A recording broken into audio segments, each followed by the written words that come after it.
Dear friends, I would like to introduce Balázs László Karafiáth to you. He is a very successful person, and he is also, or he seems to be a very happy person. And today the topic of my interview is success and happiness. Balázs, you have a beautiful 4-year-old daughter. What would you rather wish her, happiness or success? Well, I would wish her to be successful and find happiness through purpose. So basically, wishing her a purposeful life, wishing her to be able to find her calling, her purpose, her mission in life, and be able to be successful and achieve happiness through that. Because success and happiness can be achieved through many different ways and means, and what I found in my work is that the most substantial of how success and happiness can get is through um, finding your purpose and being able to manifest it, to live it in this world, in your life, and that would actually lead to the real success, that you can actually take it in, claim it yours, not don't be trapped in some sort of imposter syndrome where I'm just uncomfortable in my success and looking like who's gonna take over my position or something like that, and also not finding happiness in some fleeting acquiring the next bigger car or bigger house or whatever, but actually connecting to success and happiness through purpose. And how would you define this word success? And how would you define the word happiness? Well, I would define success in my terms as getting ahead on my purpose journey. For me, success would be being able to be in another day, be another project, um, um, that would make us basically better humans in our journey, getting ahead in terms of the manifestation of our purpose. For me, that would be success. A day is successful for me if I can spend it with purposeful work. If I can in my own work, I work with people, and I work with helping people to heal, helping people to get better, helping people to succeed. For me, that's successful, that's purposeful work. Happiness for me is different from fulfillment. I think happiness can be a fleeting idea that can be actually gained from even material things and physical experiences, which is great. A deeper sense of happiness for me um, probably comes from fulfillment, and fulfillment, I think that mainly can be achieved with experiences with others. So if we can help others, we can be able to be with others, to guide them, help them, and aid them through their journeys. That can come with a feeling of fulfillment that probably cannot be achieved alone. You have pointed out many times now the word purpose, purposeful living. And could you explain what it means, purpose? Is this the meaning of life? Well, there are many different ways to talk about purpose and to see it. I think that in my definition, connecting to my higher purpose would mean that I would find um, my deeper calling, my in a way my reason to live, my reason to work. Something purpose in my view is very much connected to energy, because this actually gives us the reason to wake up in the morning and work in the morning, to go to work, to be able to sort of fully express ourselves. Purpose is a great way to self-expression. Uh, and how do you help people to find purpose? Well, the way that I'm working with people is with connecting them to their trusted source, their inner voice of guidance, their their voice of intuition. In my view, there's a part of us that actually knows our purpose, and what happens is that in life we are guided and we are working through life through our ego. Our ego is the one that present us in the world, that makes us healthy and keeps us busy and makes us look good, and different ego parts are running us as individuals in the everyday life, and purpose is somewhere underneath the ego level. So what I help people to do is to understand how their life is built up through these inner parts, and how you can actually get through these inner parts to get to a more of a core value, a core calling in their lives, and not get distracted by the ego parts that would go after the next shiny thing and the next promotion or the next um, um, uh, bigger and better things in life. So it's an interesting work where we actually find balance in the inner world of the individual, and find grounding and centering, and that grounding can be found, in my view, by connecting to this inner voice of intuition. And then we work with and a very important second part of the purpose program is the manifestation, because once we actually get so first we work with the ego parts, then we connect to the intuition, then we get the download, if you will, of the purpose information, and then we actually create a purpose manifestation plan. And that's a super important part, because as you can imagine, if somebody's life were going to one direction with one inertia, in one way, trying to sort of take that life and put into another direction, another another track, is actually a very hard task, because we are very much creatures of habit. So understanding the purpose and having a clear purpose understanding is sometimes it's like 10-20%.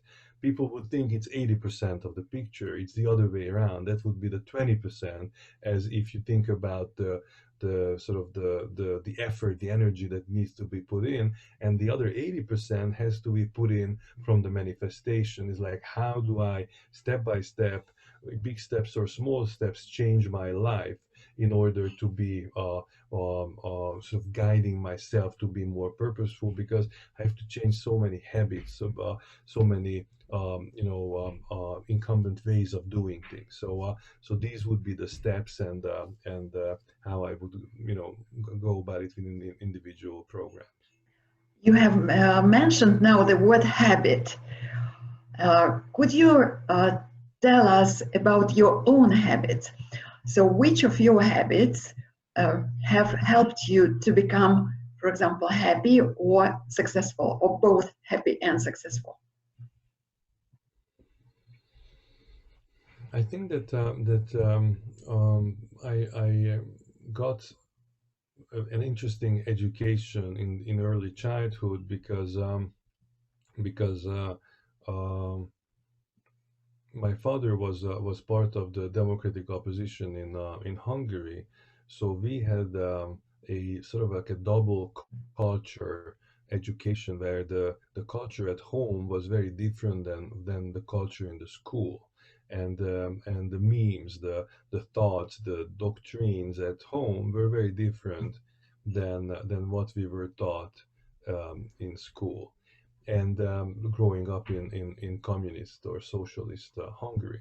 So in very early, I developed an understanding that these are sort of man-made things, like that the sort of the thought world is not part of the natural order, and that there are people behind all these things who are pushing it for a certain agenda, and I think I became sort of like a young revolutionary very soon. I was nearly expelled from my elementary school for pushing ideas around the 1956 revolution. I think it was, what was the year that I was nearly expelled? It must have been like 86, 87. And in a way, um, that wasn't a joke. Like I mean, took to the principal's office, and uh, and if you would be, if history, took a different turn, like being expelled, from an elementary school for anti-communist views, that could sort of condemn you for life. Like basically, like have like Yes. put you on a blacklist, in a proper, communist country. Probably not the Gulag, in the old Soviet Mhm. years, but probably like, next thing I know is like a life of, physical labor, Mhm. somewhere, Yeah. right? So it wasn't a joke that time, and I definitely didn't think about the graveness of the situation, right? I was just basically speaking what I heard at home, so I wasn't really sort of a conscious revolutionary, but mainly this type of attitude that is sort of questioning authority, not taking anything for granted, and sort of always looking behind things, and sort of wanting to understand the puzzle. I always I see myself as this a puzzle creator and a puzzle solver, and uh, and that attitude that I never, never took anything for granted, never took a no always for a no, always figured out like how to uh, find another way, and there's an expression like, if you're thrown out to the door, go through the window. Yes. I'm not Yes. sure that Mhm. translates to English, but that type of attitude that really was something that got me very far. Having my own agenda, pushing it through, that was something that was very important, and that's something that I always happy to talk about, because these are great experiences where I just stuck to my guns, and went through all the way. The never give up sort of attitude is something that for me was very important in success. And I know that you have had just a number of very successful startups. For example, one of them was this festival, which is world famous festival, Sziget Festival. And you have also been founder of a number of other startups. So Yes. uh, now, if I see that there is quite a big difference what you are doing right now and what you did, for example, in 90s or maybe even 15 years ago, how has your high purpose of life changed through all these I years? don't think it's changed. It's more like I found my purpose as recently as 5, 6 years ago. What happened was that I saw the previous company, one of the companies I co-founded, and I also won a lottery to get a green card to the United States, Mhm. and I ended up in California with the plan of starting a daughter company of the current, the third company that we co-founded, called Darwins Marketing Evolution, which is a marketing research company using the idea of memes and evolutionary spreading of ideas in marketing communication. And it was 2011, 2012. I started to work in California to actually start a proper Silicon Valley startup, get a CEO, get funding, and basically take what we had in Hungary, we still have in Hungary, and it was quite a sort of substantial and sort of valuable part of the sort of picture, the research picture that we cracked, and we found something to work with, and to take this into the Silicon Valley and basically start a proper startup on the basis of our invention, our understanding, our intellectual property.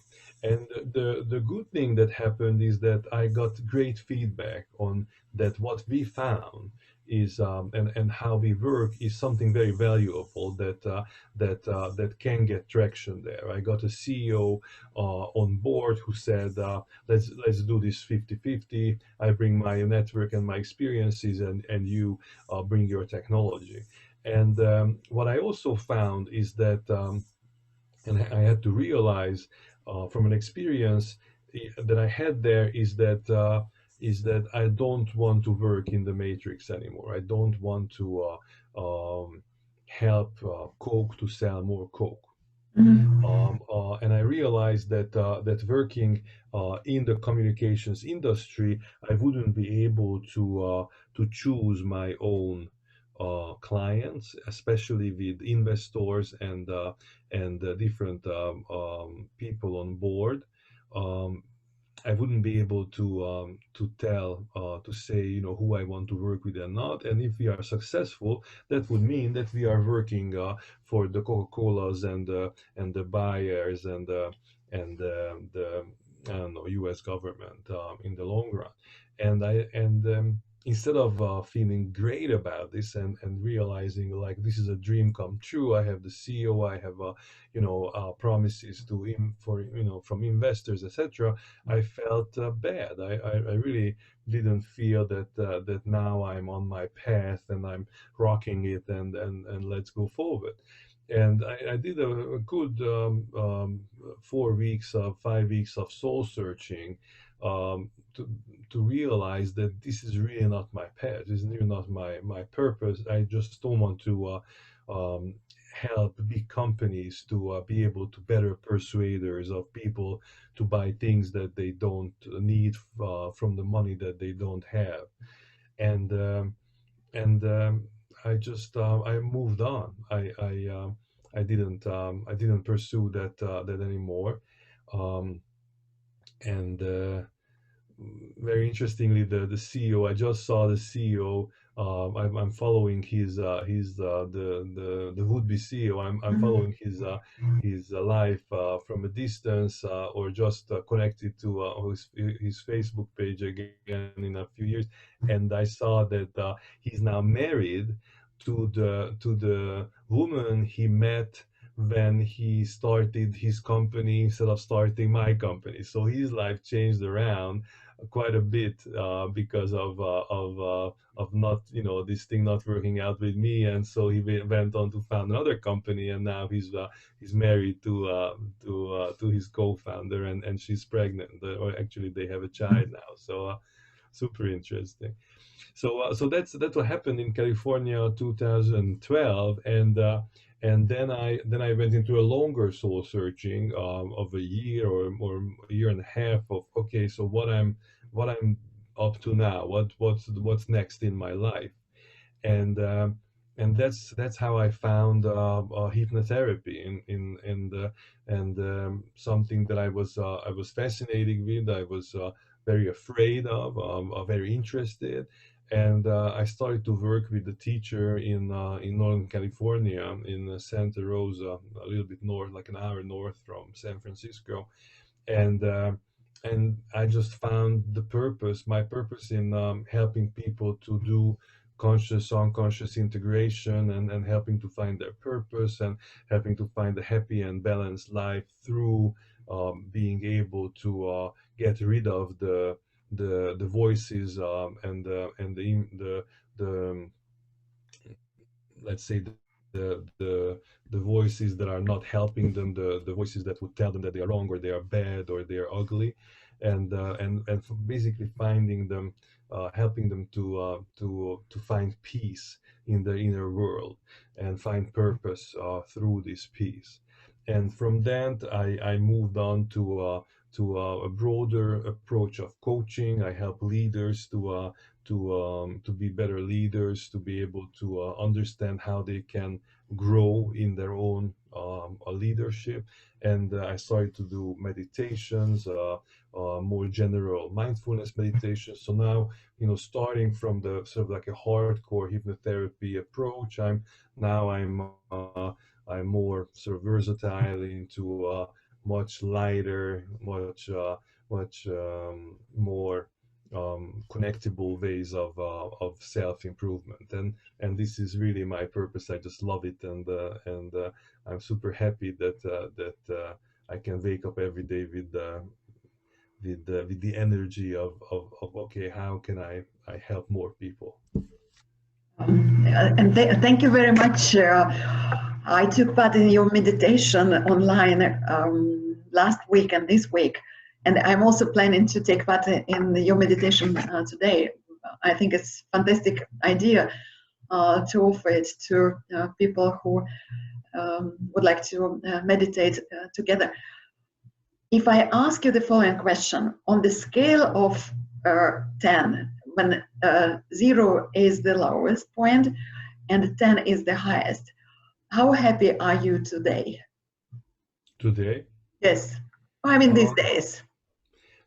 What I'm very happy in the inside, Mm-hmm. and I'm seeing the suffering on the outside, and I try to take as many of my own inner peace and well-being to the outside, so I can grow this bubble and give from this inner peace and inner happiness to as many people as possible. I'm not happy with the state of the world. I'm very, very sort of peaceful and happy on the inside. And On the what? scale, I would say 8.5. So 8.5. Uh-huh.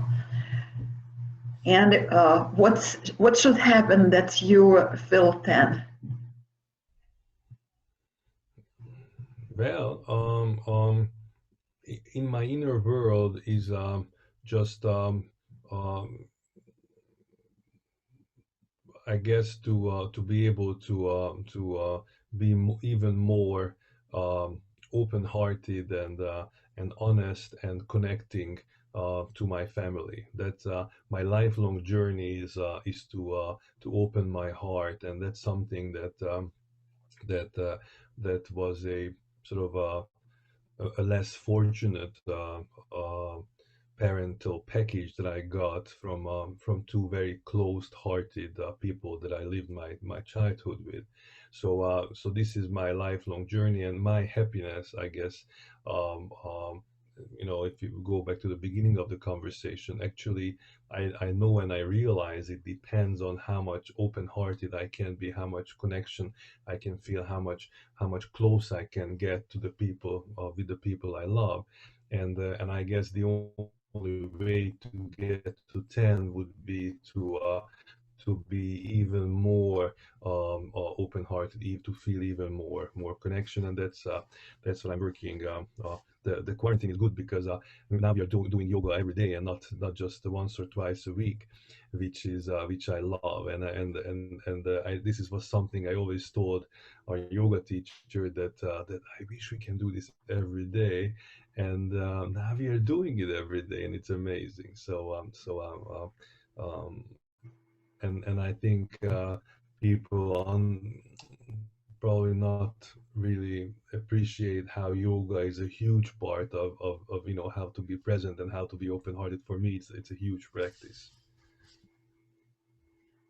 I'm very happy that one of my yoga teachers, a few years ago, I went to his yoga camp.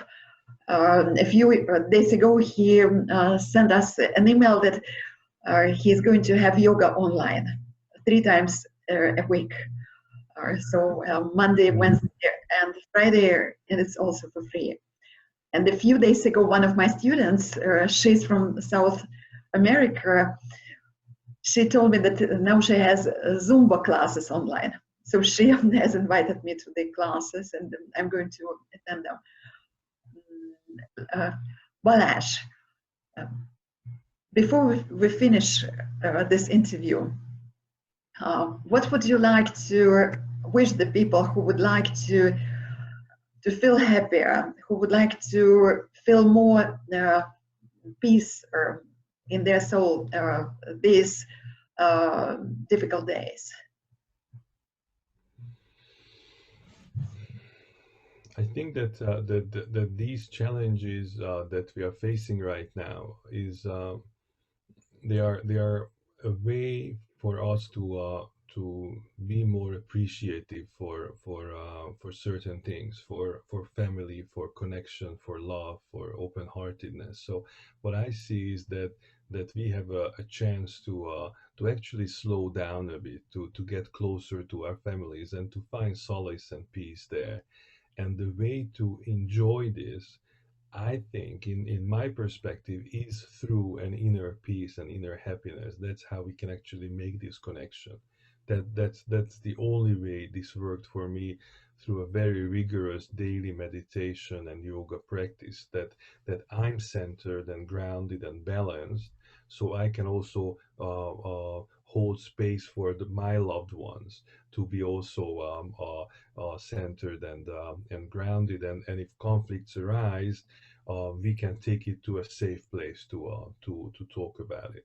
That's also, I think, a very important practice that we also did before, but started to be very serious about it when we started the quarantine. That if anything arises in our household, between me and my wife mainly, or with our daughter, then we actually create a safe place to talk about it in a vulnerable way. So instead of a shouting match, we can actually, give each other the space, give a hug, or give the connection first, and then talk about it. So my mantra in my inner world, and also to the clients and to everybody I work with, is connection first and content second. So first connection, then content. You want to tell your partner a lot of things, but first make sure that you are connected, because if that connection is not there at that moment, for some reason it's broken, then the content will not go through. So always connection first, create the safe place first, and then solve the issue at hand. So inner peace and this type of connection will get us through this. Balázs, thank you very much for your interview. Absolutely. Thanks for having me.